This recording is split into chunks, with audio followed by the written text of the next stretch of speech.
नमस्कार, मैं हूं हरिशंकर व्यास। सेंट्रल हॉल में आपका स्वागत है। सुप्रीम कोर्ट में जजों की नियुक्ति को लेकर जो सुनवाई हो रही है, जो बहस है, वह भारत राष्ट्र राज्य की संरचना का अहम मसला लिए हुए है। बुनियादी सवाल है कि लोकतंत्र में अलग अलग संस्थाओं के बीच संतुलन, नियंत्रण का प्रबंधन कैसे हो। विधायिका और कार्यपालिका दोनों कानून निर्माण और अमल की जिम्मेवार संस्थाएं हैं, मगर ये संविधान की आत्मा उसके सत्व तत्व के अनुसार काम करती है या नहीं, यह देखना न्यायपालिका का जिम्मा है।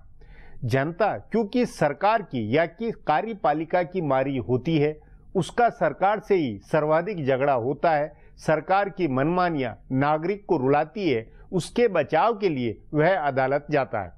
ऐसे में जज यदि सरकार की मेहरबानी सरकार से ही नियुक्त हुआ तो जनता की कम चिंता करेगा और सरकार की अधिक।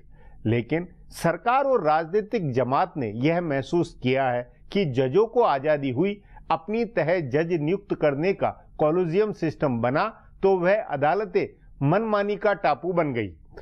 तभी मोदी सरकार ने ही आते ही न्यायिक नियुक्ति आयोग का संसद में कानून बनवाया। सभी पार्टियों ने समर्थन दिया, लेकिन सुप्रीम कोर्ट इसी मुद्दे पर स्टैंड लेते हुए इस कानून की वैधता, उसके औचित्य पर सुनवाई कर रहा है। हम सबको इसे जानने समझते हुए इस पर विचार बनाना चाहिए। आज इस पर चर्चा है। इस पर चर्चा के लिए आज मेरे साथ वरिष्ठ पत्रकार वीरेंद्र कपूर है। वीरेंद्र जी, सुप्रीम कोर्ट के अंदर राष्ट्रीय न्यायिक नियुक्ति आयोग को लेकर जो बहस हो रही है, केंद्र सरकार की तरफ से सारे आर्ग्यूमेंट हो गए हैं, अब राज्य सरकारों के वकील जो है वो अपनी तरफ पक्ष रख रहे हैं। इस अभी तक की जो बहस हुई है, उस बहस में आपके अनुसार उसका ट्रेंड क्या निकलता हुआ आ रहा है? बड़ा साफ है कि ये जो जुडिशरी के मामले में जुडिशरी ने अपने बारे में अपने सारे अधिकार अपने पास रख लिए जी, और जब ये हो जाता है कि एक इंटरनल क्लब बन जाता है, बाकी सबको आपने बाहर कर दिया, तो उससे कहीं ना कहीं दूषित होती है इंस्टीट्यूशन भी। चेक्स एंड बैलेंसेस जो हमारे संविधान में बने थे उनको बना रहने देने चाहिए था।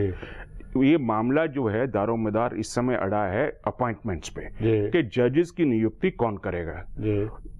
कॉन्स्टिट्यूशन जब बना था बड़ा साफ था कि 1993 तक कंसल्टेशन जो एग्जेक्टिव थी वो सरकार जो है जुडिशरी को कंसल्ट करके अपॉइंटमेंट करती थी, पर अपॉइंटमेंट करना फाइनल डिसीजन सरकार के हाथ में था और सरकार रिकमेंड करती थी और प्रेसिडेंट उसको नोटिफाई करते थे।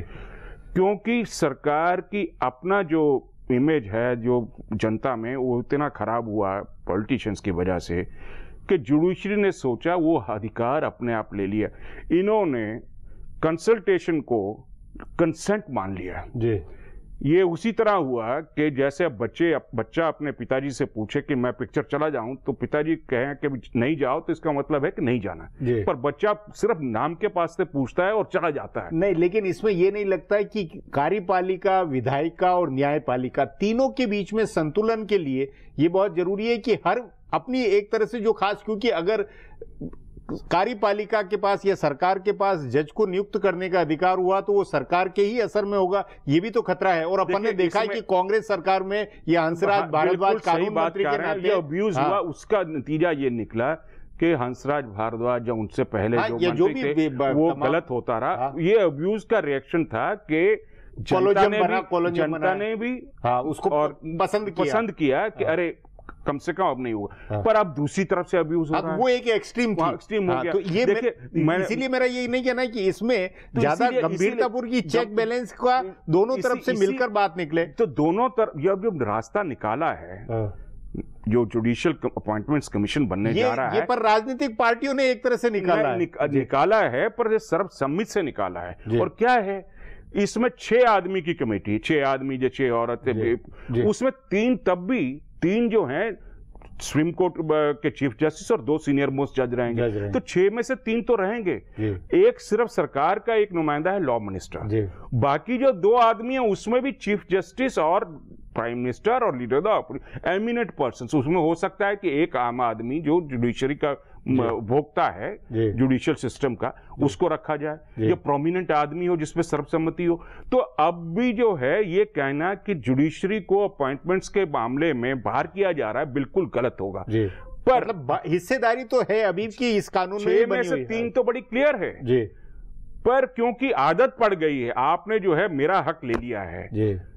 1993 के बाद आपने कंसल्टेशन को ये माना कि नहीं एक कंसेंट है, और आपने एग्जेक्टिव को और सबको बाहर कर दिया है। ये टफ वार बना दी है। और ये देखिए बड़ा दुख की बात है कि जब आप किसी का अधिकार ले लेते हैं तो छीन लेते हैं, तो देने में कष्ट हो रहा है जुडिशरी को। और ये दुख की बात है कि जिस तरह की बहस हो रही है, ये कुछ कड़वे सच जो है सामने निकल के आ रहे हैं। अटॉर्नी जनरल नहीं देखिए, कड़वे सच सामने आ रहे हैं, लेकिन उसके साथ में और दूसरे भी कड़वे सच सामने आ रहे हैं कि कार्यपालिका ने अपनी तरह से किस किस तरह की जातियां की, या जब उनको इतना, क्योंकि ये तो 1993 से पहले की स्थिति जो थी वो लंबा इतिहास था। मैं तो मानता हूं कि उन्होंने पहले एग्जेक्टिव ने जाति करी, हाँ, तो अब ये जुडिशरी, तो इसलिए बुनियादी सवाल तो जुडिशरी की जातियां आई सामने।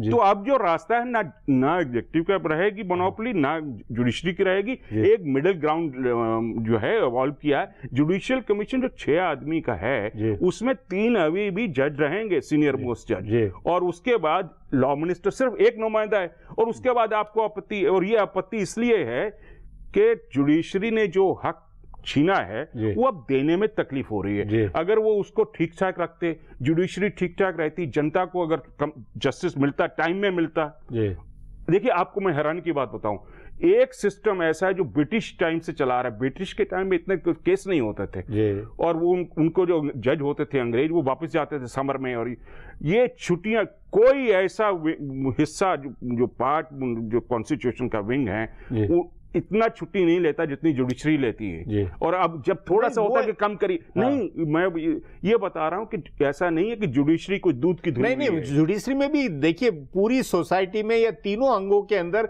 सुधार की जरूरत है और चेक बैलेंस की जरूरत है।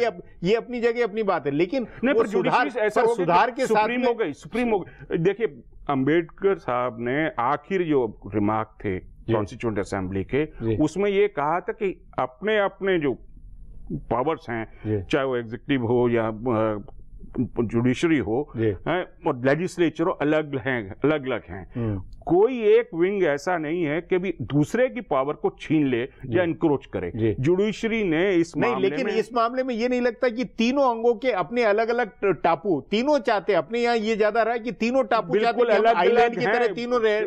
आप आर्टिकल 124 पढ़िए, कॉन्स्टिट्यूशन का बड़ा साफ लिखा है कि जो सरकार है वो अपॉइंट करेगी जजेस को सुप्रीम कोर्ट और हाई कोर्ट के कंसल्ट करके। आपने क्या तो वही कंसल्टेशन का और आपस में एक दूसरे से भरोसे रखते हुए अगर इसको बात बढ़े, फाइनल वर्ड तब जो था वो सरकार के हाथ में था, वो आपने छीन लिया और अब आप देना नहीं चाहते हैं। और ये जो रास्ता है जो जुडिशियल कमीशन का, ये मिडल रास्ता है, इसको सर्वसम्मति से पूरी पॉलिटिकल क्लास ने पास किया है और कॉन्स्टिट्यूशनल अमेंडमेंट 1992 इसको मान लेना चाहिए। नहीं, ये तो अब आखिर ये तो उनके इस पूरी बहस का और इस पूरे उसकी राय में निकल के क्या, क्योंकि मुद्दा फिर बुनियादी है कि संविधान सम्मत है या नहीं, ये तो बेंच फैसला करेगी, ये तो बेंच का अधिकार होगा या जो भी करे। क्योंकि आपको ये चुभता है तो सभी पार्लियामेंट की जो सॉवरेनिटी, पार्लियामेंट की जो अहमियत है, जो सुप्रीमेसी है, ये भी चैलेंज नहीं कर सकते। ये भी एक तर्क है। पर वीरेंद्र जी, बातचीत को यहीं समाप्त करेंगे। प्रोग्राम में आने के लिए बहुत बहुत धन्यवाद। हमारा प्रोग्राम अब यहीं खत्म होता है।